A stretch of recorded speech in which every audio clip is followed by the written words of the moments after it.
I want to get now to this exclusive CNN investigation that raises questions about the death of James Brown, the godfather of soul. This morning at 1:45 a.m., Mr. James Brown passed away.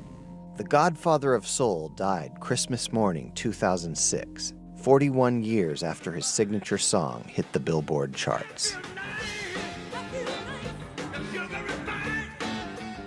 Officially, the cause of death was a heart attack and fluid in the lungs. He sat down on the bed. Officially, the only person with him when he died was his personal manager. And he sighed very, very quietly and very gently.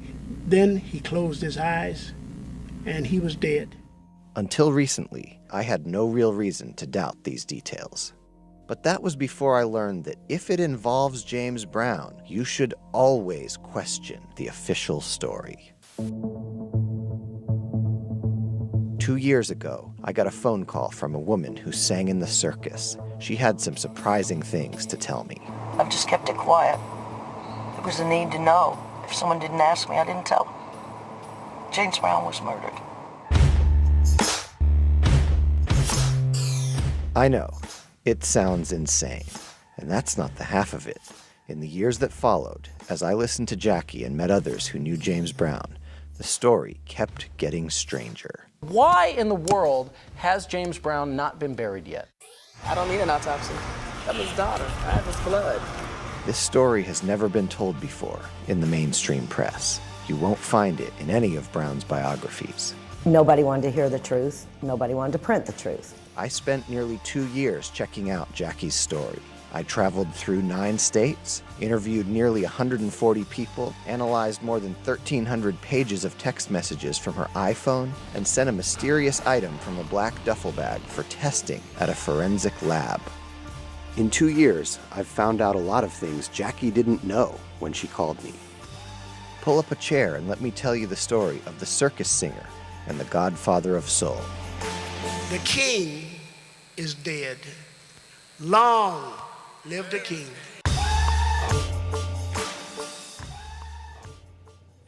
Oh my goodness. CNN's Thomas Lake is here. He wrote this extraordinary 3-part investigative series. It just went live on CNN.com. So Thomas, thank you so much for coming to DC and talking me through this incredible investigation and this journey you've really been on for the last 2 years. So let's just start with why won't these questions of his death go away? Well, here's what I learned in my reporting. There are at least 13 people who knew James Brown who think there should be an autopsy, a criminal investigation, or both. And his wife says this, his manager, the doctor who signed the death certificate. Dr. Marvin Crawford gave CNN an exclusive interview, and he still wants to know what went wrong in James Brown's hospital room just before he died. But he was 73 years of age. I mean, this is a man who had a history of drug abuse and health problems. Does that not explain his death? You might think so, except the doctor told me Brown was almost ready to go home from the hospital. He'd been treated, he had a concert tour scheduled, he was going to get in the studio with Aretha Franklin. And then suddenly he took a drastic turn for the worse and died. And people still want to know why. Because there wasn't an autopsy at the time. No autopsy. The doctor tells me he wanted one, but Brown's daughter, Yama, declined to have it done, which was her right. But twice since then, I've asked her why she declined. She hasn't given an answer. And if the authorities did get involved, then I understand one of your sources has some items that might interest them. Right. The woman whose phone call first set me off on this investigation, Jackie Hollander, came into possession of a black duffel bag. She says it contains evidence from Brown's last days. We had an item from this bag sent off for forensic testing. It came back positive for marijuana, cocaine, and a prescription drug.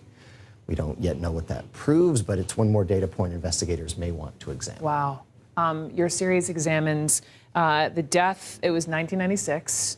James Brown's third wife, Adrienne Brown. She was 45, recovering from plastic surgery in Beverly Hills. Investigators found no sign of foul play back then. So why raise this now? Well, we've got some new information on that death. In 2017, this same woman, Jackie, she was a friend of Adrienne, and she told me I should call this detective, now retired, who looked at Adrienne's death at the time. She said he was suspicious about her death too. So I find this guy, I call him, And he has this notebook that an informant gave him in 2001. A reliable informant, he says. But at the time, he didn't read all of it. Well, after I reach out to him, he goes back and reads the rest of it, and what he finds there is amazing. It is an allegation from this informant that a doctor confessed to her that he had sneaked into Adrienne Brown's recovery room and murdered her with a fatal drug overdose. What? This notebook, it contains such phrases as make it look like an overdose and murder for hire. CNN is not naming the doctor because he has not been charged with a crime, yes? That's right. And I did find this doctor. I interviewed him. He denied the allegation, denied killing Adrienne Brown. You have spent nearly 2 years on this entire project. You've interviewed close to 140 people, reviewed thousands of pages of documents. You've identified some disturbing similarities but between these two deaths, Adrienne Brown in '96 and James Brown in 2006. That's right. Both times, a wife of James Brown tried to separate him from a group of associates she believed to be controlling him. Both times, the wife told others she feared for her life. And both times, someone went in for medical care and didn't come home alive. And we can find your entire piece on CNN.com. This is the three-part investigative series on James Brown. It is live on CNN.com.